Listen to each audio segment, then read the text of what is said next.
बहुत स्वागत है आप सभी का। आप देख रहे हैं आपका प्रोग्राम कॉफी पर कुरुक्षेत्र। मैं हूं सौरभ शर्मा। रोज के तरीके से बातें करेंगे खुल्लम खुल्ला, और वो आपको बताएंगे जो कोई और आपको नहीं बताता। आज की सबसे बड़ी खबर क्या है मत कहिएगा राहुल गांधी। आज की सबसे बड़ी खबर यह है कि आप पर कल से भारत पर 25% एक्स्ट्रा टैक्स जो अमेरिका ने लगाया वो लागू होने वाला है। 25 पहले था और 25 जो आप रूस से तेल खरीदते हैं उसका एक किस्म का सैंक्शन, जो एक शब्द इस्तेमाल किया अमेरिकी एडमिनिस्ट्रेशन ने, वो कल से लागू हो जाएगा।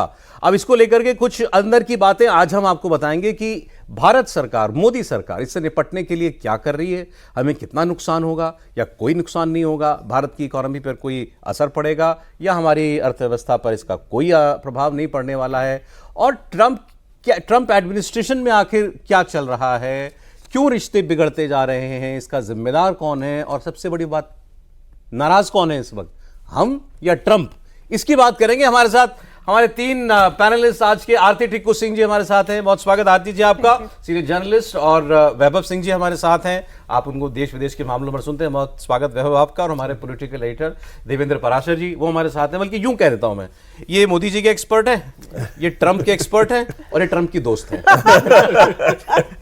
ट्रंप से सवाल पूछा था इन्होंने, ट्रंप ने कितना हंसते मुस्कुराते जवाब दिया था आपको, बहुत अच्छे से जवाब। आपको वहीं ये बात कर लेनी थी उससे। देखिए, मैंने बहुत डिप्लोमेटिकली उनसे सवाल पूछा, तो वो एक तरीका है, डिप्लोमेसी का एक तरीका है कि मधुर भाषा, आप मीठे बोल बोल के आप अपने दुश्मन को भी कहीं ना कहीं कन्विंस कर सकते हैं कि जो बात हो रही है उसमें कुछ वजन है। लेकिन जिस तरह की भाषा, तो भाई उल्टा है, वो दोस्त को दुश्मन बना लेता है, ऐसी भाषा बोलता है। नहीं, मुझे नहीं लगता है कि प्रेसिडेंट ट्रंप के साथ नेगोशिएट हम नहीं कर सकते। इनफैक्ट मैंने 2019 में जब आर्टिकल 370 हुआ और उसके बाद आपको याद है प्रेसिडेंट ट्रंप इंडिया आए और बहुत बड़ा रिसेप्शन दिया, प्राइम मिनिस्टर मोदी जी ने उनको अहमदाबाद लेके गए। मैंने इनफैक्ट उस टाइम पे भी लिखा था, और आपको याद होगा प्रेसिडेंट ट्रंप ने क्या कहा था, उन्होंने कहा था Modi is a tough negotiator. तो उन्होंने तारीफ की थी प्राइम मिनिस्टर मोदी की कि ये जब नेगोशिएट करते हैं तो अपनी बात कहीं ना कहीं मनवाते हैं, एक कॉम्प्लीमेंट था। और मैंने पिछले शो में भी आपके कहा कि प्राइम मिनिस्टर मोदी अगर 1-on-1 प्रेसिडेंट ट्रंप के साथ बात करें, मुझे लगता है जितने भी ये मिसअंडरस्टैंडिंग्स है और जितनी भी ये अभी हॉस्टिलिटी हमको दिख रही है वो दूर हो सकती है, बजाय कि डॉक्टर जयशंकर जो अपने ईगो ट्रिप पे है, जयशंकर जी ईगो ट्रिप पे, बिल्कुल जिस तरह से वो भाषा यूज करते हैं, जिस तरह से उन्होंने कहा है, कई सारी चीजें कही है। वो अगर आप देखें, एक वायरल क्लिप हुआ था जिसमें उन्होंने कहा था कि मेरे पास ये है, मेरे पास वो है, मेरे पास ये ऑप्शन नहीं है। मतलब कि एज इफ कि सारा का सारा बार और बोझ जो है उनके सिर पे है। मुझे लगता है कि एनएसी डोवल और जयशंकर को अगर साइड पे बिठा के प्राइम मिनिस्टर मोदी खुद 1-on-1 किसी को बीच में नहीं डालना है, अगर वो प्रेसिडेंट ट्रंप के साथ बात करे तो। अब इन्होंने मेरे को जो आज की मैं आपको दूसरी बड़ी खबर देने वाला था उस पर ले आई आरती जी मेरे को। एक जर्मन अखबार है FAZ या FAZ कह लीजिए आप, और मुझे देवेंद्र जी बता रहे थे कि बड़ा रेप्यूटेड अखबार है जर्मनी का वो, और अच्छी खासी सर्कुलेशन है उसकी। उसने एक बड़ा जबरदस्त क्लेम किया है। उसने दावा यह किया है कि पिछले कुछ दिनों में राष्ट्रपति ट्रंप ने 4 बार प्राइम मिनिस्टर मोदी से फोन पर बात करने की कोशिश की, लेकिन मोदी जी ने बात करने से मना कर दिया। मैं फिर कह रहा हूं, यह एक जर्मन अखबार का दावा है। भारत सरकार में कहीं से इस बात की कोई तस्दीक, कोई पुष्टि नहीं हुई है। ऐसा इंडियन एडमिनिस्ट्रेशन में किसी ने क्लेम नहीं किया। एक जर्मन अखबार यह दावा कर रहा है, उस पर मैं आऊंगा अभी। अगर ऐसा अब भारत तड़ी दे रहा है ट्रंप को, तो यह भी बहुत बड़ी बात है। अंदर ही अंदर मेरे दिल में एक तमन्ना है कि काश ये खबर सच हो, सच होगी। मतलब सोचिए ना, इमेजिन कीजिए ट्रंप मोदी जी फोन पे नहीं आ रहे। आता हूं, इस पे आता हूं। अब सवाल फिलहाल जो है हमारे सामने वो ये, कल से या आज रात 12 बजे से ये जो अतिरिक्त 25% टैक्स आपके एक्सपोर्ट्स पर लग जाएगा अमेरिका में, इससे निपटने के लिए हम कर क्या रहे हैं। आज दिन भर बड़ी चर्चा इस बात की रही कि भारत सरकार की एक बड़ी हाई लेवल मीटिंग चल रही है और उसके अंदर कुछ इसका समाधान ढूंढने की कोशिश की जा रही है। तो क्या आज कुछ ऐसा हुआ है देवेंद्र? मतलब उस रूप में तो समाधान नहीं हो सकता ना सर, आपकी ये एक समस्या है, एक टैबलेट दे दो, जो भी आपको समाधान करना है ये लॉन्ग टर्म करना होगा। एक तो अपने आप को तैयार करने के लिहाज से, और दूसरा जो नेगोशिएशन है उसके लिहाज से। जैसे मार्केट भी अगर आपको ढूंढना है यूएस के सब्स्टिट्यूट के तौर पे, तो ऐसा नहीं है कि रातों रात आप मार्केट ढूंढ लोगे। जो प्रोडक्ट आप यूएस के लिए बनाते हो, जैसे लेदर प्रोडक्ट्स की बात कर लें, ऐसे ऐसे अपने एक्सपोर्टर हैं जिनका 80% 90% जो एक्सपोर्ट है वो यूएस केंद्रित है। तो वहाँ पे अगर वो मार्केट छूट होगा तो यूएस के लिए जो आप प्रोडक्ट बनाते हैं ना, वो ऐसा नहीं हो सकता कि चाइना को आप भेज देंगे, रसा को भेज तो देंगे। मैं ऐसे पूछता हूँ आपसे कि मतलब हमारी स्ट्रैटेजी भारत की क्या है? ये अब ये टैरिफ अतिरिक्त मतलब टोटल 50% ये लगेगा ही, इससे कैसे निपटे, या इसको कैसे अभी भी हम वेव ऑफ करा सकते हैं? इस पर काम हो रहा है। देखिए, एक तो ये परमानेंट थोड़ी ही है, यूएस के अंदर भी अगले 6-7 महीने के अंदर आप देखेंगे कि इतना ज़्यादा प्रेशर वहाँ पे होगा, वहाँ डोमेस्टिक प्रेशर होगा कि वो खुद इस बात को लेके, अभी वो जस्ट एक प्रेशर बनाने की कोशिश कर रहे हैं। उनको ऐसा लग रहा था कि इस तरह की चीज़ें आप कर दें तो शायद भारत बहुत ज़्यादा दबाव में आ जाएगा। भारत ने क्लियर कर दिया कि हम उस दबाव में नहीं आने जा रहे हैं, जो कि सबसे ज़्यादा ज़रूरी चीज़ थी। दूसरी चीज़ की जैसे एक्सपोर्टर जो हैं उनको आपको थोड़ा सपोर्ट करना होगा, थोड़ी राहत देनी होगी, वो सब चीज़ें करनी होगी, क्योंकि उसका जॉब पे सीधा असर पड़ेगा। जैसे उनके पॉकेट पे चोट पहुंचेगी फिर वो लोगों को निकालना शुरू करेंगे। खासतौर पे ज्वेल्स की बात कर लें, लेदर वाले सेक्टर की बात कर लें, इस तरह सेक्टर की बात करें तो इस पर असर पड़ेगा। वो एक छोटी छोटी चीज़ें हैं, वो सरकार देख लेगी। बड़ी चीज़ ये है बिग पिक्चर कि आप नया मार्केट कैसे देखें, पहली बात। दूसरा, यूएस का जो मार्केट है सौरभ, उसको ऐसा नहीं है कि आप उसको बिजनेस के हिसाब से सरकार हैंडल कर रही है, और ऐसे ही करना भी चाहिए। जैसे 34 करोड़ की आबादी और पर कैपिटा इनकम उनका हाईएस्ट है। जैसे यूरोप के भी अगर आप तुलना कर लेना तो यूरोप से लगभग भारतीय करेंसी के हिसाब से समझें तो भारत में अगर यूरोप के लोगों की 33-34 लाख इनकम हो तो यूएस का लगभग 79-80 लाख के आसपास है। दूसरा, उनकी पेइंग कैपेसिटी बहुत ज़्यादा है, किसी भी चीज़ पे वो बहुत ज़्यादा बार्गेन नहीं करते। एक बार अगर आपका सिस्टम बन गया तो बिजनेस के इंटरेस्ट में नहीं है कि आप उतना बड़ा बाजार सीधे सीधे छोड़ दें। तो बिजनेस के हिसाब से ही आपको हैंडल करना है, वो हैंडल किया भी जा रहा है। और यूएस को अगर आप बहुत ज़्यादा नाराज़ कर दें तो बाकी दूसरी बहुत सारी समस्याएं आनी शुरू हो जाएंगी। तो सरकार बहुत कॉशस है और इस मामले को उसी रूप में हैंडल कर रही है कि भाई हमारे ऊपर जो कुछ भी यूएस द्वारा किया जा रहा है ये यूएस कर रहा है, हमारी कोई गलती नहीं। और एक भी भारत के सवाल का जवाब यूएस के पास नहीं है। जैसे विदेश मंत्री अगर ये कह रहे हैं कि भाई रशिया के साथ ऑयल का जो मसला था, जब ट्रेड डील हो रही थी तो उसमें क्यों नहीं आया टॉपिक, वो तो था ही नहीं कहीं। तो उसमें आप लेके आते हैं ना कि भाई ये भी एक इशू है। तो भारत अपनी पोजिशनिंग उस हिसाब से कर रहा है, इंटरनेशनल लेवल पे मैसेजिंग के हिसाब से कि कैसे बुली करने की कोशिश कर रहे हैं। और 50% टैक्स टैरिफ नहीं होता, ये सैंक्शन होता है। बोला भी उन्होंने एक उनके एक अधिकारी ने किया, आमतौर पे वो नहीं कर रहे हैं, बट एक अधिकारी ने एक बोल दिया था, सैंक्शन है, बोला है उन्होंने, बोला। पेनल्टी बोला है, सैंक्शन आमतौर पर पेनल्टी का इस्तेमाल कर रहे हैं, लेकिन एक अधिकारी ने उनका सैंक्शन बोल दिया था। तो उस लिहाज से भारत सरकार इसको मतलब बायलैटरल रिश्ते में प्रॉब्लम की बजाय एक ट्रेड की एक इशू के तौर पर देख रही है, और वैसे उसी तरीके से निपटना है इसको। ऑलराइट, अब मैं आता हूं ये अखबार वाली खबर पर। ये जो पेपर क्लेम कर रहा है वैभव, अगर ये सच है तो मेरे ख्याल से पहले तो भारतीयों का सीना थोड़ा चौड़ा होना चाहिए। अगर ये सच है, मैं फिर राइडर लगा रहा हूं।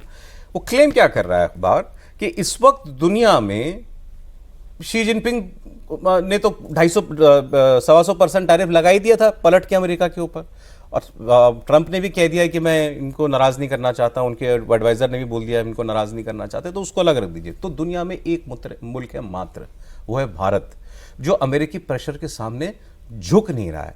उन्होंने कहा कि ट्रंप की जितने देशों से ट्रेड डील हुई है, उन्होंने एक सेट तरीका अपनाया कि भाई तुम्हारा तुमसे ट्रेड डेफिसिट चल रहा है, हम बड़े नाखुश हैं, हम तुम पर इतना टैक्स लगा देंगे, तो या तो आओ हमसे बात करो, जो आ गया ठीक है, जो नहीं आया उसको कहा चलो तुम पर 25% टैक्स।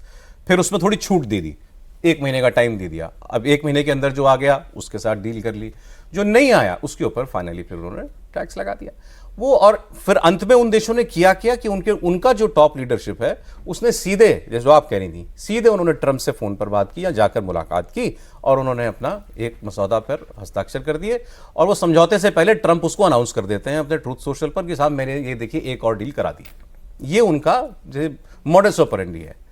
वो भारत से भी ये चाह रहे थे, और वो ये चाह रहे हैं कि भाई मोदी से बात हो जाए, सीधे सीधे बात खत्म करें, भाई इतना टैक्स आप लगाओ, इतना टैक्स हम लगाएंगे, बात खत्म। और दोनों क्रेडिट लेते हैं। अली क्रेडिट तो खैर वो किसी से शेयर करते नहीं, क्रेडिट वो लेंगे। मोदी फोन पे नहीं आ रहे हैं, ऐसा हो सकता है क्या? देखिए, मैं नहीं मानता कि डोनाल्ड ट्रंप 4 बार फोन कर रहे हो, प्राइम मिनिस्टर फोन ना उठाए। Prime minister Narendra Modi Donald Trump नहीं है कि वो किसी बात को लेकर अपनी ईगो ट्रिप में आ जाए और किसी का फोन, जो आरती जो बात कह रही थी कि अगर प्रधानमंत्री मोदी अगर खुद इनिशिएटिव ले तो ये मामला आसानी से सुलझ सकता है, ये मैं मानता हूँ। जब आप सब कुछ ब्यूरोक्रेसी के ऊपर छोड़ देंगे और आप हर एक चीज़ ब्यूरोक्रेट से कराना चाहेंगे तो इस तरह की समस्याएं आएंगी आपको, पहली बात। दूसरी, देखिए ट्रंप के साथ जो हमारी समस्या हो रही है इसका एक इतिहास है। आप ट्रंप के फर्स्ट टर्म में चले जाइए, ट्रंप आपसे जो जो कुछ चाह रहे थे उनमें से हमने उनको कुछ भी नहीं दिया। वो चाहते थे अफगानिस्तान से विड्रॉ करना और उसकी जगह पे आप अपनी आर्म्ड फोर्सेस भेजिए, आपने मना कर दिया। प्राइम मिनिस्टर ने कहा कि भाई आपकी लड़ाई थी, भारतीय जवान वहां जाकर के क्यों मरेगा, हम नहीं भेजेंगे अपनी सेना। वो नहीं हुआ। उन्होंने F-21 ऑफर किया आपको कि हम उस टेक्सास से उसकी सारी मैन्युफैक्चरिंग उठा के आपके यहाँ पे शिफ्ट कर देते हैं। प्राइम मिनिस्टर ने इंडियन एयरफोर्स से बात की, उन्होंने कहा हमें ज़रूरत नहीं है, उन्होंने मना कर दिया, वो चीज़ नहीं हो पाई। फिर जो बाइडन आया, जो बाइडन ने वही विड्रॉल कर लिया, ठीक है। और जो क्रेडिट उनको चाहिए था, जिस वादे पे डोनाल्ड ट्रंप आए थे कि मैं वॉर्स खत्म करने आया हूं, मैं अपने ट्रूप्स को वापस बुलाऊंगा, वो काम जो बाइडन ने डिलीवर किया। तो जो एक बराक ओबामा के साथ जो डोनाल्ड ट्रंप की एक जो इतिहास है, जो प्रेसिडेंशियल इलेक्शन के टाइम से शुरू हुआ था, मान अपमान का एक दूसरे के ऊपर छीटाकशी का, तो Nobel peace prize Barack Obama को मिला था, डोनाल्ड ट्रंप को भी मिल सकता था, लेकिन क्यों नहीं मिला? क्योंकि वो विड्रॉ नहीं कर पाए अफगानिस्तान से। किसकी वजह से नहीं कर पाए? क्योंकि इंडिया ने फोर्स नहीं भेजी, मोदी ने नहीं भेजी। आप उस टर्म के भी जो बैगेज है ना, आप उसको भी साथ में लेके चलिए। फिर इस टर्म में आ जाइए, ऑपरेशन सिंदूर मैंने रोका है, न्यूक्लियर वॉर होने वाली थी, आप वो 28 बार बोल चुके, आप 28 बार मना कर देते हैं कि नहीं, इन्होंने नहीं रोकी। ये हम उनके डीजीएमओ का फोन आया था, उन्होंने कहा था हमने से की है। आप बार बार उसको जवाब दे रहे हैं। सही है इंडिया का स्टांस, क्यों नहीं दे रहे? हाँ बिल्कुल दे रहे हैं, बिल्कुल सही दे रहे हैं। तो मैं कह रहा हूं कि ये जो चीज है ना, ये सिर्फ आज की नहीं है, फर्स्ट टर्म से लेकर के तो डोनाल्ड ट्रंप का एक माइंडसेट बनता गया है over the period of time कि मैं जहां भी कुछ भी होता है तो बीच में जो टांग अड़ाता है आदमी वो इंडिया है। सो उस चीज को आपको क्लियर करना है उनके दिमाग में, और वो तभी हो पाएगी जो आरती ने कहा, जब प्राइम मिनिस्टर उनके साथ बैठेंगे और डायरेक्ट डील करेंगे। अच्छा, मुझे एक बात बताइए, अगर ऐसी कोई बात होती जो हम कर सकते, आपने भी कहा कि भाई इन मामलों में मोदी जी कोई ईगो इशू ले लेंगे, ऐसे लीडर भी नहीं है वो, नहीं, बिल्कुल नहीं। भाई देश की बात है, कोई किसी कोई उनका अपना पर्सनल कुछ भी नहीं, कोई आपकी कोई पर्सनल दोस्ती की आंच वाली बात नहीं है। ये 3 बार उन्होंने इस बात को कहा है कि भाई मैं अपने किसान पे, पशुपालक पे आंच नहीं आने दूंगा। बिल्कुल। तो ये अपने आप में एक्सप्लेन कर रहा है ना कि वो आपसे चाहता क्या है। वो आपकी वो मार्केट चाहता है जो सबसे वल्नरेबल सेक्शन की है, और देखिए क्यों दे दें हम उसको बाजार में? और देखिए इसमें 2 चीजें हैं। ये बेसिकली क्या है, ये वही अमेरिकन एस्टेब्लिशमेंट है जो अमेरिकन डीप स्टेट है। अमेरिकन डीप स्टेट किसान आंदोलन के टाइम पे इनको सपोर्ट कर रहा था, इस मूवमेंट को। आप इस बात को मैं आपके नेशनल टेलीविजन पे बहुत जिम्मेदारी से कह रहा हूं, वो पूरा का पूरा प्रोजेक्ट अमेरिकन डीप स्टेट का प्रोजेक्ट था, किसान आंदोलन। और अगर आप ये एक्सेप्ट कर लेंगे डेयरी में और इसमें एग्रीकल्चर में, आपके खिलाफ फिर नया आंदोलन खड़ा कर देंगे ये इसी देश में। फिर लोग ला करके बिठा देंगे कि आप किसानों के, और ये जितने भाई ये डेयरी से भी जुड़ा हुआ जो सबसे बड़ा तबका है वो कौन है? वो किसान ही तो है ना, किसानी है और क्या। ठीक है भाई, कोऑपरेटिव कंपनियां कितनी? 1-2 है, बाकी 90% ऑफ डेयरी सेक्टर जो है वो किसान। एक बार जरा मैं देवेंद्र से पूछ लूं, ये जो अब जर्मन अखबार वाली खबर है, कहीं कुछ सच्चाई हो सकती है? हाँ, हो सकती है। इस रूप में नहीं कि मतलब फोन आया फोन नहीं उठा, बट मैसेज के थ्रू तो निश्चित तौर पे हो सकती है। इस लिहाज से मैं कह रहा हूँ कि पहले बात तो उस अखबार की अगर बात कर लें तो ऐसा नहीं है कि कोई कल का खुला हुआ अखबार है, और 60-70 साल पुराना अखबार है वहाँ पे, और यहाँ के जो लीडिंग न्यूज़पेपर, इंग्लिश न्यूज़पेपर हैं, उस तरह की प्रतिष्ठा वहाँ पे उस अखबार की मानी जाती है। 2 लाख का आसपास सर्कुलेशन है उसका। अच्छा। अब जर्मनी के पॉपुलेशन के हिसाब से आप समझ सकते हैं 2 लाख का सर्कुलेशन, और 60-70 साल पुराना अखबार वो इस बात को लिख रहा है। और सिर्फ वही नहीं, एक दूसरी चीज़ मैं आपको बताऊं जो कि मैं रिपोर्ट कर रहा हूँ, कि एक दूसरी फॉरेन एजेंसी ने भी भारत की सरकार से इस खबर के लिए FAZ में छपने से पहले कमेंट यहाँ से मांगा था। और किसी और एजेंसी ने, फॉरेन की एजेंसी ने, और ये तकरीबन 15-20 दिन पहले की बात है, या उससे भी थोड़ी और पुरानी हो। और वहाँ पे भारत की सरकार, उनके पास ये इन्फॉर्मेशन था, उस इन्फॉर्मेशन के लिए गवर्नमेंट ऑफ इंडिया का वो वर्जन चाह रहे थे, क्योंकि गवर्नमेंट ऑफ इंडिया जब इस पर कंफर्म करती या डिनाई करती तो फिर उसके बाद वो स्टोरी करते। गवर्नमेंट ऑफ इंडिया ने उस पर कुछ भी नहीं कहा। उसके बाद फिर वो एजेंसी ने उस स्टोरी को, ये बताया जा सकता है कहाँ की एजेंसी है या रहने दें? जिस ऑफिसर ने बताया उसने फॉरेन का ही बताया, कोई विदेशी एजेंसी थी। तो दो मीडिया आउटलेट्स हो गए ना? 2 मीडिया आउटलेट्स हैं, दोनों फॉरेन के। एक ने तो पब्लिश कर दिया, दूसरी ने दो विदेशी आउटलेट कह रहे हैं ये बात कि मोदी फोन पर नहीं आ रहे हैं। मैं लाइन पढ़ देता हूँ एग्जैक्टली। जर्मन में था, इसका इंग्लिश ट्रांसलेशन गूगल ही नहीं किया, हमने भी नहीं कराया कहीं से। Trump made 4 attempts in recent weeks to get the Indian Prime Minister on the phone, but he refused to talk. कोई if but नहीं। ट्रंप ने 4 बार फोन किया मोदी को, मोदी ने फोन नहीं उठाया। ये अखबार कह रहा है। इसमें एक चीज मैं आपको और ऐड कर दूं, जैसे प्रधानमंत्री नरेंद्र मोदी का जो काम करने का जो तरीका है और ये जो इन्फॉर्मेशन है, दोनों को अगर आप मैच करेंगे ना तो बात ज़्यादा समझ में आएगी। और जैसे एक चीज़ ये कही गई कि डिफेंस डील को लेके ट्रंप की नाराज़गी है, जो कि रिपोर्ट नहीं हो रही है। वो कुछ बड़ा डिफेंस डील चाहते थे, हमसे कुछ खरीदो। हाँ, पीएम का ये मैसेज था सिस्टम को कि डिफेंस डील जहाँ होगा वो डिफेंस के रिक्वायरमेंट के हिसाब से होगा, ट्रेड के लिए कोई वो क्लॉज नहीं हो सकता। ट्रेड के हिसाब से होगा, डिफेंस के हिसाब से होगा। दूसरी चीज़ कि पीएम जो काम भी करते हैं ना सौरभ, जैसे पार्टी के उदाहरण ही आप ले लें कि पार्टी संगठन का कोई व्यक्ति अगर चला जाए, कोई बड़ा नेता भी है, जाके उस बात को कहे तो तुरंत ये कहते हैं कि ये बात मुझसे नहीं है, पार्टी के राष्ट्रीय अध्यक्ष को कही है। वो एंटरटेन ही नहीं करते हैं कि जैसे सिस्टम चलता है वैसे ही सिस्टम जैसे चल रहा है वैसे चल रहा है। चलेगा। जैसे कॉमर्स में ही अगर ट्रेड डील को लेकर बात हो रही है तो जो ऑफिसर बात कर रहे हैं, नेगोशिएशन बात कर रहे हैं, नेगोशिएटर जो हैं वो स्टैंड लेके बताएंगे सरकार को, अपने मंत्री को भी या प्रधानमंत्री को भी। ये नहीं है कि पीयूष गोयल सीधे वहाँ के कॉमर्स मिनिस्टर से बात करना शुरू कर दें, इस तरह की चीज़ें कर रहे हैं, वैसा नहीं होता। तो इसलिए प्राइम मिनिस्टर डोनाल्ड ट्रंप से सीधे बात कर लें, वो पीएम की कार्यशैली उससे मैच नहीं करती। नहीं वो तो उनका एकदम से होता है कि भाई सिस्टम के अब हिसाब मैं से। समझ रहा हूँ आपकी बात। अब आप सोचिए ना, ट्रंप, जैसे मैं कह रहा था, ट्रंप ने कितने देशों के साथ नहीं किया। यूरोपियन यूनियन के हेड को बुला लिया, जापान के हेड को बुला लिया, साउथ कोरिया के हेड को बुला करके, व्हाइट हाउस में बुला करके आपने उनके साथ ट्रेड डील की। पहले बेइज्जती की, फिर ट्रेड डील की।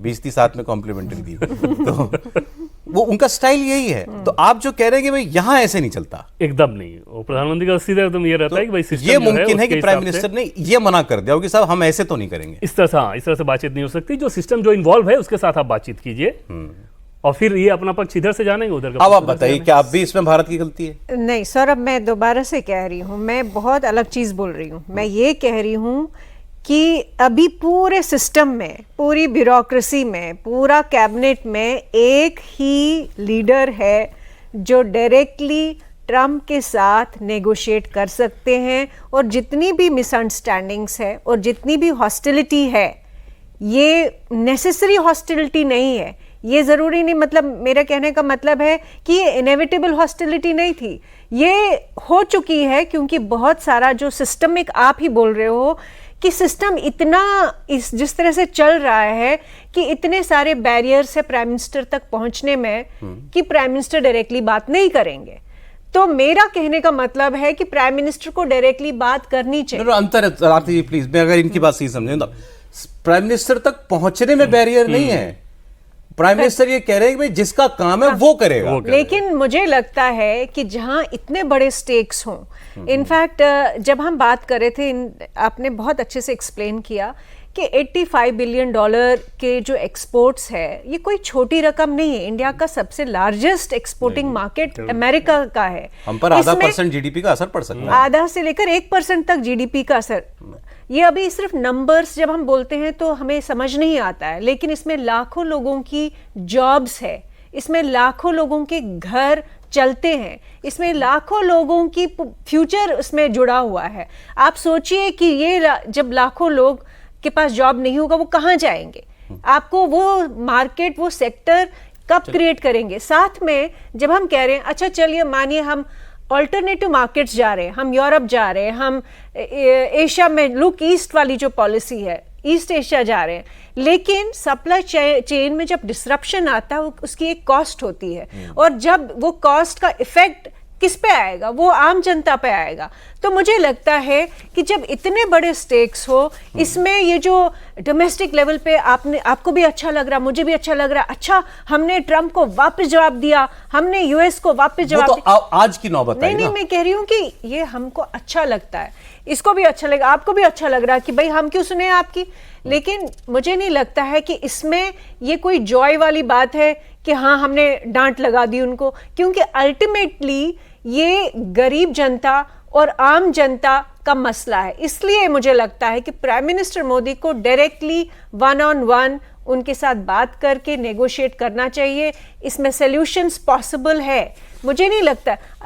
इनफैक्ट वेबर ने याद कराया कि एक कॉन्टेक्स्ट था, लेकिन उसके बावजूद वो सारी चीज़ें जो इंडिया ने नहीं की, ट्रंप इंडिया आए और ट्रंप ने प्राइम मिनिस्टर मोदी को बहुत बड़ी एंडोर्समेंट दी और कॉम्प्लीमेंट भी दिया। तो क्या ऐसा बदल गया है? और मुझे लगता है कि पिछले 4 साल में सिस्टम ने बहुत ज़्यादा अपनी, मैं कहूँगी कि इन्फ्लुएंस दिखाया है, सिस्टम ने बहुत ज़्यादा इंटरवेंशन दिखाया है।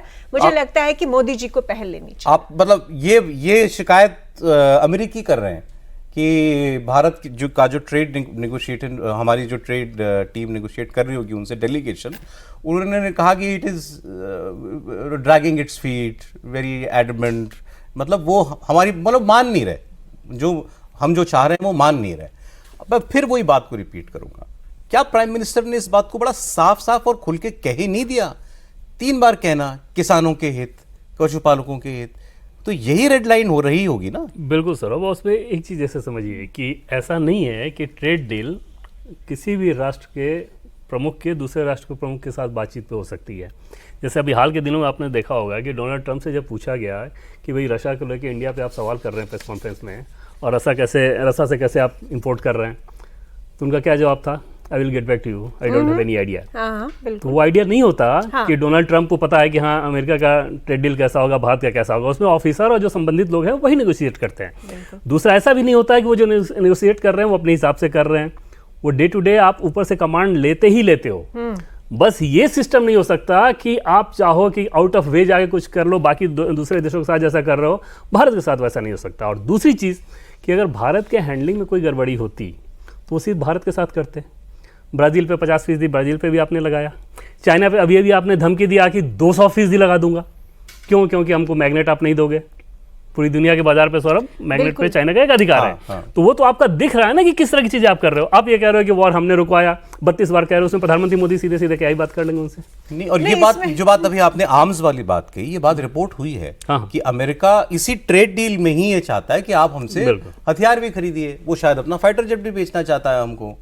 अब जो आप देवेंद्र ने कहा कि भाई ये हमारी फौजें तय करती हैं कि हमको, उसका भी मैकेनिज्म बना हुआ है। आप तो इसके एक्सपर्ट हो। देखिए ये बात, देखिए डोनाल्ड ट्रंप को क्या है कि जब आप आर्म्स डील करते हैं ना, तो आपको एकदम से एक बिग टिकट जो है आपको मिल जाता है कि भाई हमने $40 बिलियन, $100 बिलियन हमने, हमको तुरंत हो गया भाई। आपको याद होगा मोहम्मद बिन सलमान लास्ट टर्म में एक वो बैनर लेकर के डोनाल्ड ट्रंप उनके साथ व्हाइट हाउस में बैठे हुए थे, एंड कहा कि ये देखो ये $50 मिलियन, ये $500 बिलियन का इतना, ये तो कुछ $1 ट्रिलियन का उन्होंने आर्म्स का वो दिखा रहे थे। वो ट्रंप ने कई देशों से सॉवरेन फंड नहीं रखवा लिया 300-400 बिलियन डॉलर का कि मैं इसको जैसे चाहूं वैसे खर्च करूंगा। हाँ, सो डोनाल्ड ट्रंप को क्या है कि डोनाल्ड ट्रंप को ये लगता है कि ये जो डिफेंस डील्स होती है ना, इससे तुरंत अच्छा खासा पैसा आ जाता है। तो आज लेकिन हमने ये काम ठीक किया है, मैं इसका बहुत विरोधी रहा हूँ खुद भी पर्सनली, कि आप ये जो आर्म्स को यूज करते हैं अपनी डिप्लोमेसी के लिए, ठीक है, आर्म्स परचेज को, ये एक बहुत गलत परंपरा है, बहुत गलत प्रेसिडेंस है, क्योंकि फिर दुनिया आपको फिर इसी चीज पे ही आपका हाथ मरोड़ेगी आगे चल के। ठीक है, आप जब ये कहते हैं कि भाई हमको फ्रांस का वीटो चाहिए तो हम फ्रांस से ये खरीद लेंगे, हमको उनका वीटो चाहिए होगा तो हम उनसे ये खरीद लेंगे, ये कल्चर गलत था। और ये हमने अगर उसको, जैसा देवेंद्र जी बता रहे, अगर हमने उसको अलग कर दिया है तो बहुत अच्छी चीज है, क्योंकि ये बहुत गलत परंपरा पड़ रही थी। फिर वो एक एंड यूजर एग्रीमेंट और डालता है, हमने गवर्नमेंट टू गवर्नमेंट कर दिया। ठीक है, हमने गवर्नमेंट टू गवर्नमेंट कर दिया और हमने कह दिया भैया इतना % ऑफसेट, वो सब एक अलग डिस्कशन है। बट मैं कह रहा हूं कि डोनाल्ड ट्रंप को, आपको बेसिक प्रॉब्लम डोनाल्ड ट्रंप के ईगो की है, और ईगो जो है वो फिक्स होगा जब, जो आरती कह रही है और मैं भी उसको एंडोर्स कर रहा हूं, कि अगर प्राइम मिनिस्टर खुद उनको अप्रोच करें, उनके साथ बात करें और उनके साथ करें कि ठीक है हम ये नहीं कर सकते अभी तुरंत में, हम immediately broad outline prime minister को सभी prime ministers heads of state देते हैं। देखिए अब इस पर तो हम लोग इससे ज्यादा और क्या ही बात कर सकते हैं। प्राइम मिनिस्टर बात क्यों नहीं कर रहे हैं, या ये दावा भी सही है कि नहीं कि वो बात करना, ट्रंप बात करना चाह रहे हैं, मोदी बात नहीं करना चाह रहे। एक अखबार ने रिपोर्ट किया, ठीक है, हम इस पर एक चर्चा हो गई। प्रधानमंत्री, लेकिन एक पॉइंट बस, प्रधानमंत्री मोदी का जो व्यक्तित्व है वो कभी भी इस तरह का काम नहीं करेंगे, बिकॉज वो उनका अपना व्यक्तिगत कोई इशू है ही नहीं। ठीक है, इशू जो है वो देश का है, भारत। लेकिन मैं इतनी बात मानता हूं जो आपने कहा, ज्यादा डिप्लोमेटिक है, जितने भी हमारे डिप्लोमेट्स हैं उनसे ज्यादा diplomatic prime minister Modi ji है। मैं आपकी उस बात से सहमत हूं कि कुछ तो भारत की टॉप लीडरशिप की तरफ से अपने आर्म्स को, मतलब फॉरेन अफेयर्स जो देख रहे हैं या जो कॉमर्स देख रहे हैं, उनको कुछ मैसेज दिया गया है। वो मैसेज शायद ये है कि आप जो कन्वे कर रहे हैं या आप जो मैसेजिंग कर रहे हैं उसमें भी डिफेंसिव होने की जरूरत नहीं है। नहीं तो फाइनेंस मिनिस्टर ये नहीं कहते, और कई बार ये नहीं कहते कि मुझसे ज्यादा तेल चीन खरीदता है और मुझसे ज्यादा गैस मैं नहीं खरीदता, यूरोप खरीदता है, व्यापार मेरा रूस से नहीं बढ़ रहा, व्यापार किसी और का बढ़ रहा है। तो ये तो सीधा ये कहे गया होगा, आप खुल के जवाब दो। बिल्कुल sir, foreign secretary, foreign minister, finance minister, prime minister सब एक लाइन में बोल रहे हैं तो नहीं समझ में आ रहा है कि लाइन कहाँ से आ रही है, बिल्कुल ठीक। और किसी की व्यक्तिगत लाइन में तो है नहीं। दूसरा, अगर प्राइम मिनिस्टर डोनाल्ड ट्रंप से बात करेंगे, वो कहेंगे कि रशिया से ऑयल आपको नहीं लेना है, क्या कहेंगे प्राइम मिनिस्टर उसके बाद? लाइन तो क्लियर है ना कि हमें लेना है। नहीं, सबसे बड़ी ये समस्या आप इमेजिनेशन, आप इमेजिन मत कीजिए कि प्राइम मिनिस्टर मोदी ने कि रशिया ऑयल ना ले, ये डोनाल्ड ट्रंप का स्टैंड है मैं ना। सिर्फ एक एग्जांपल देना चाहती हूँ। मैंने प्राइम मिनिस्टर मोदी को देखा प्रेसिडेंट ट्रंप के साथ बैठे हुए, जिस तरह से प्राइम मिनिस्टर मोदी ने हैंडल किया प्रेसिडेंट ट्रंप को ओवल ऑफिस में और उस प्रेस कॉन्फ्रेंस में, मुझे नहीं लगता है कि दुनिया का कोई लीडर हैंडल कर सकता है जो भाषा उन्होंने इस्तेमाल की। और अमेरिका के सामने मैं भी वहाँ था, लेकिन ये बात तो मानी ही नहीं रखती ना ऐसे केसेस में। नहीं, मुझे लगता है, आप मुझे ये बताइए कि रशिया से ऑयल ना खरीदे, डोनाल्ड ट्रंप तो कहेंगे ना, मोदी जी के पास क्या जवाब होगा? हो सकता है उनके पास ऐसा कोई जवाब हो उनको कि हम देने नहीं के कर लिए देने के लिए ब्लैक एंड व्हाइट है ना सीधे। देखिए रशियन ऑयल जो है वो तो बहाना है ना, वो हम सबको पता है। एग्जैक्टली। ठीक है, वो बातचीत होगी, जब बातचीत तो होगी तो मैं क्योंकि ये रशियन ऑयल वाली जो ये नया जो लगा है, ये आफ्टर थॉट है, ये पहले नहीं था। प्रेसिडेंट ट्रंप खुद रशिया के साथ डील करना चाहते हैं। चलिए मैं इस पे, चलिए मैं आपको एक नई कॉन्स्पिरेसी थ्योरी देता हूँ फिर। नहीं, मैं कहा तो नई बात बताऊंगा आपको, क्योंकि इतनी बातें हो रही है। जैसे इस अखबार ने कुछ क्लेम किया, ऐसे एक सीनियर जर्नलिस्ट ने क्लेम किया, उन्होंने ये कहा कि साहब मामला ये था, क्यों ट्रंप पिन के हुए, कि ऑपरेशन सिंदूर के दौरान ये भारत ने, ये सबको ही पता था कि अब मोदी कुछ करेंगे या भारत को जवाब देगा पहलगाम के बाद, तो अमेरिकन को भी ये बताया गया था कि साहब हमें अब इसके खिलाफ कुछ करना है, मतलब टेररिज्म के खिलाफ हमें एक स्ट्रांग जवाब देना है। अब उसमें क्या जवाब देना है, कितना जवाब देना है, ये अंदर खाने क्या बात हुई कोई नहीं जानता, ये वो जिस व्यक्ति ने दावा किया उसको भी नहीं पता। लेकिन उनका कहना यह था कि शायद अमेरिकन को जो लगा होगा कि भारत का रिस्पांस होगा, भारत ने उससे बहुत ज्यादा रिस्पांस दिया। हमारा रिस्पांस बहुत पावरफुल था, बहुत प्यूनिटिव था, और वो अमेरिकियों को लगा इन्होंने तो जंग ही शुरू कर दी। उनको लगा वो शायद कि वही एक आध, जैसे पिछले बार एयर स्ट्राइक हुआ था, सर्जिकल स्ट्राइक हुआ था, वैसा कुछ होगा। आप गए, आपने 9 शहरों पर जाके बम मार दिया, आतंकवादियों के अड्डों पर जाकर के। May be the Americans were not ready for it, और उनको शायद ये लगा कि यार ये बात नहीं हुई थी। एक बार इस पर की बात ये मुमकिन है, हो सकता है, बिल्कुल, इसमें कोई दो राय नहीं है। और इसमें कई सारी लेवल पर अगर आप देखें तो यूएस को चोट पहुंची होगी। सबसे पहली बात तो ये कि यूएस या फिर यूरोप बिल्कुल ही नहीं चाहते कि और वॉर छिड़ जाए भारत पाकिस्तान के बीच, बाकी वॉर उधर जो चली रहे हैं। और दूसरी चीज़ की जो अटैक किया गया, अमेरिका के फाइटर प्लेन भी वहाँ पे हैं, अमेरिका के ऑफिसर भी हैं, उन्हीं सारी जगहों पे हैं, वहीं पे अटैक किया गया है। क्या ये संभव नहीं है कि हाँ उनको भी चोट लगी? ऐसा नहीं होना कि बम बोल दिया ना, वही कह रहा हूँ, F-16 हैंगर में खड़े थे जहाँ पे गिराया गया है, तो ये चोट उनको लगी ही। और तीसरी कि उनके ईगो को ये चोट, कि भारत जैसा देश कैसे ये कर सकता है कि दूसरे जो कि न्यूक्लियर पावर है उसके 100 किलोमीटर अंदर जाके इस तरह की चीजें कर रहा है। तो ये अमेरिका तो कभी नहीं चाहेगा ना कि उनके सामने कोई भी देश इतना मजबूत हो जाए, इतना ताकतवर हो जाए। इसमें एक चीज और कि इंडिया ने जो प्लेटफॉर्म्स यूज किए इन हैंगर्स को हिट करने के लिए, वो सोवियत मतलब रशियन और इंडियन ओरिजिन के थे। तो और उनकी भी डिफेंस टेक्नोलॉजी के ऊपर भी एक सवाल उठ गया ना। एंड आपको पता है, देखिए ये ब्लैक रॉक वगैरह जो कंपनियां हैं जो ट्रिलियंस ऑफ डॉलर्स मैनेज करती हैं, बड़े बड़े डिफेंस मैन्युफैक्चरर्स के, ये लॉकहीड मार्टिन और बोइंग के, तो उनकी जो मार्केट है वो hundreds of billions of dollars की मार्केट है। वो आपने वहां पे चोट की है जहां पे अमेरिका को सबसे ज्यादा दर्द होता है। एक चीज आती है, क्योंकि समय रहेगा, आप अपना कमेंट प्लीज भी दीजिएगा। लीडर की ईगो नहीं होनी चाहिए, ये बात सही है, नहीं होनी चाहिए बिल्कुल, क्योंकि उसको बहुत ब्रॉड स्पेक्ट्रम में देश का हित देखना है। लेकिन देश की ईगो होती है, देश का आत्मसम्मान होता है। ईगो और आत्मसम्मान में अंतर है, अभिमान और आत्मसम्मान में।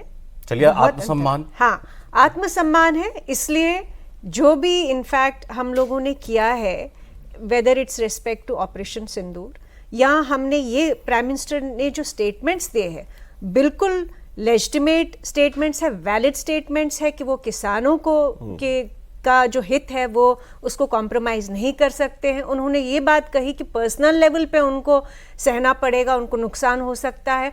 तो ये आत्मसम्मान वाली बातें हैं। इसमें जिस तरह से भाषा इस्तेमाल हुई है, जिस तरह से अपनी बात रखी गई है, बिल्कुल वो कौन सी कसर छोड़ रहे हैं? मैं जो आप सुनिए, हैरानी हो रही है आपके रुख पे। नहीं, वो कहते हैं कि शांति का रूस यूक्रेन में शांति का रास्ता भारत से निकलता है। भारत वॉर फाइनेंस कर रहा है, भारत टैरिफ महाराजा है। कौन सा रिश्ता निभा रहे हैं? कहा, आप खुद ही कह रहे हैं, आप कॉन्ट्रडिक्ट कर रहे हैं अपने आप को। आप कह रहे हैं कि ट्रंप जो है सारी दुनिया के साथ ऐसा कर रहा है, राइट?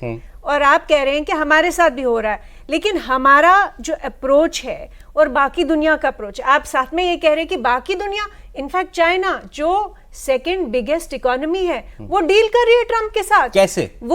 वो डील कर रही है, लेकिन ये नहीं हो रहा है। वो डील कर रही है from a position of strength. हाँ, अब हाँ आप उनके पास रेयर अर्थ है, आपके पास नहीं है ना। उनके तब पास भी कली अच्छा, हम क्यों लाचार बन जाए उसके सामने जाकर? कोई नहीं, लाचार बनने की बात लाचार नहीं बनने है। की बात- जरूरत ना नहीं साहब, है। आप हुजूर, आप जो कहोगे हो नहीं, जाएगा। नहीं लाचार, मैंने कहा कि आत्मसम्मान और अभिमान में अंतर अंतर है। है। प्राइम मिनिस्टर जब बोलते हैं वो आत्मसम्मान झलकता है उससे, अभिमान नहीं झलकता। लेकिन जो ब्यूरोक्रेट्स कर रहे हैं उससे एरोगेंस और ह्यूब्रिस दिखता है। नहीं, लेकिन उससे सौरभ ये अभिमान बात दिखता है। मतलब बड़ी विचित्र होगी कि ये मान लेना कि ब्यूरोक्रेट्स, विदेश मंत्री, वित्त मंत्री, ये सब जो कर रहे हैं वो प्रधानमंत्री की जानकारी के बिना कर रहे हैं, और वो उनका कंट्रोल नहीं है इन पे। जयशंकर जी को अगर छींकना भी होगा ना तो प्रधानमंत्री से अनुमति लेके ही छींकना होगा। देखना होगा। ऐसा तो नहीं हो सकता ना कि उस व्यक्ति का ऐसा ठीक है, कंट्रोल चलो। नहीं है। ठीक है। अच्छा, वो अब देखिए per day sir, Saurabh, per day minute to minute का अपडेट वहां रहता है। ऐसा तो नहीं बिल्कुल होता कि अपनी होगा। मर्जी से आपने कोई कुछ मतलब कर देगा। कहने की बात ही नहीं है, इसके में तो कोई मतलब इफेन बट ही नहीं है भाई। जो भी कुछ कहा जा रहा है, किया जा रहा है, is coming from the top, और यही भारत ने तरीका बेस्ट सोचा कि हम इस तरीके से डील करेंगे। Anyway, आज समय इतना ही था। अब देखिए कल क्या होता है, क्योंकि कल से ये बस सब एक लागू लाइन हो में जाएगा। बोल के मैं आपको एक चीज बताता हूँ, किसी भी बिजनेस में इंपोर्टर हो चाहे एक्सपोर्टर हो, 20-25% ज़्यादा मार्जिन होता नहीं है, ठीक है। तो अगर जो ट्रेड 25% पे नहीं हो रहा था, वो 50 पे भी नहीं होगा, वो 500 पे भी नहीं होगा, वो 5000 पे भी नहीं होगा, ठीक है। तो ये 25 हो गया, अब 50 हो गया, अब 500 हो गया, उससे कोई फर्क नहीं पड़ता है। ठीक बात है, बस ठीक इतना बात ही है। कहूँगा। अब देखिए, खैर इसका कोई सोल्यूशन तो निकलना ही चाहिए, और भारत सरकार ये इस कवायद में भी लगी हुई है कि हमारे एक्सपोर्ट्स किसी तरीके से सुरक्षित रहे, उनको ऑल्टरनेट मार्केट्स पे ले, या किसी और तरीके से सरकार उनकी मदद कर पाए। वो डिटेल्स आपके साथ देते रहेंगे। बहुत शुक्रिया आरती जी, वैभव बहुत धन्यवाद आपका, देवेंद्र बहुत शुक्रिया। कॉफी पर कुरुक्षेत्र में आज इतना ही।